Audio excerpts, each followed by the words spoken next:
Question 2. Beloved Osho, would you tell us what your relationship is to the white clouds? I am the white cloud. There is no relationship, and there cannot be. Relationship exists when you are two divided, so relationship is really not a relationship. Wherever relationship exists, there is a separation. I am a white cloud. You cannot be related to a white cloud. You can become one with it, and allow the white cloud to become one with you. But relationship is not possible. In relationship, you remain separate, and in relationship, you go on manipulating. This is one of the miseries of human life, and even in love, we create a relationship. Then the love is missed. Love should not be a relationship. You should become the lover or the beloved. You should become the other and let the other become you. There should be a mingle. Only then conflict ceases. Otherwise, love becomes a conflict, a struggle. If you are, then you will try to manipulate. Then you would like to possess. Then you would like to be a master. Then exploitation comes in. Then the other will be used as a means, not as an end. With white clouds, you cannot do that. You cannot make them wives and husbands. You cannot chain them or persuade them into a relationship. They won't allow that. They won't listen to you. They have had enough of it. That's why now they have become white clouds. You can be one of them, and then their hearts are open. But human mind cannot think beyond relationship because we cannot think of ourselves as we are not. We are, howsoever we hide it, we are there, and deep down the ego goes on manipulating. With a white cloud, this is not possible. With your ego, you can look at a white cloud, think about it, but the mysterious will not be opened. The doors will remain closed. You will remain in a dark night. If your ego disappears, you have become the white cloud. In Zen, they have one of the oldest traditions of painting. One Zen master had a disciple who was learning to paint, and through painting, of course, meditation, the disciple was obsessed with bamboos. He was continuously drawing and painting bamboos. The master is reported to have said to his disciple, "Unless you become a bamboo, nothing is going to happen." For 10 years, the disciple had been drawing bamboos. He had become so efficient that even with closed eyes in dark night without light, he could draw bamboos, and in his bamboo were so perfect and so alive. But the master would not approve. He said, "No, unless you become a bamboo, how can you draw it?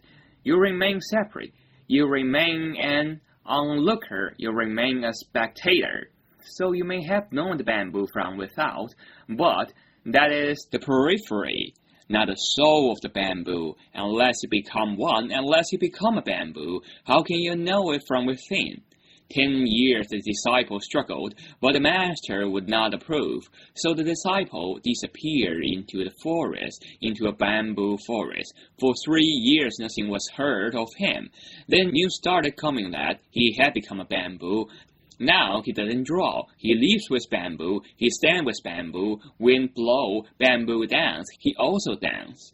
Then the master went to find out, and really the disciple has become a bamboo. The master said, "Now forgot all about you and bamboo." The disciple said, "But you told me to become a bamboo, and I have become it." The master said, "Now forget this also, because now this is the only barrier. Deep down somewhere you are still separate and remembering that you have become the bamboo. So you are not yet the perfect bamboo. Become a bamboo would not remember this. So forget it." For 10 years the bamboos were not discussed. Then one day the master called the disciple and said, "Now you can draw. First become the bamboo, then forget the bamboos. So you become so perfect in bamboo that the drawing is not a drawing but a growth. I am not related with the white cloud at all.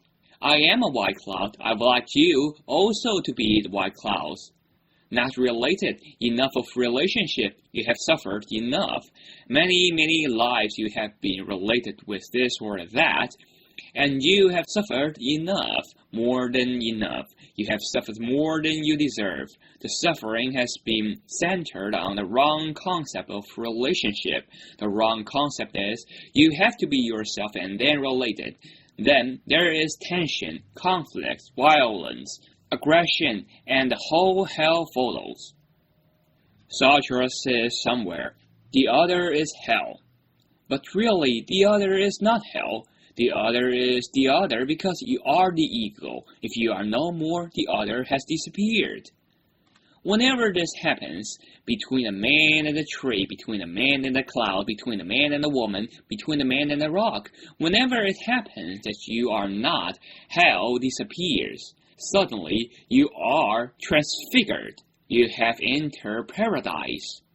The old biblical story is beautiful. Adam and Eve were thrown out of the Garden of Eden because they have eaten a forbidden fruit, the fruit of the tree of knowledge.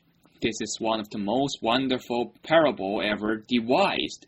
Why was the fruit of the tree of knowledge forbidden? Because the moment knowledge enters, the ego is there.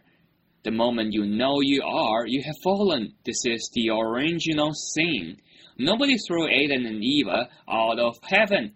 The moment they become aware of that they were, the Garden of Eden disappeared. For such eyes which are filled with ego, the garden cannot exist. It is not that they have been thrown out of the garden is here and now. It is just by your side. It has always been following you wherever you go, but you cannot see it. If the ego is not there, you entered again. The garden is revealed. You have never been out of it. Try this, sitting under the tree. Forget yourself. Let only the tree be there. This happened to Buddha under the Bodhi tree. He was not. In that moment, everything happened. Only the Bodhi tree was there. You may not be aware that for 500 years after Buddha, his statue was not created, his picture was not painted. For 500 years continuously, whenever the Buddhist temple was created, only the picture of the Bodhi tree was there.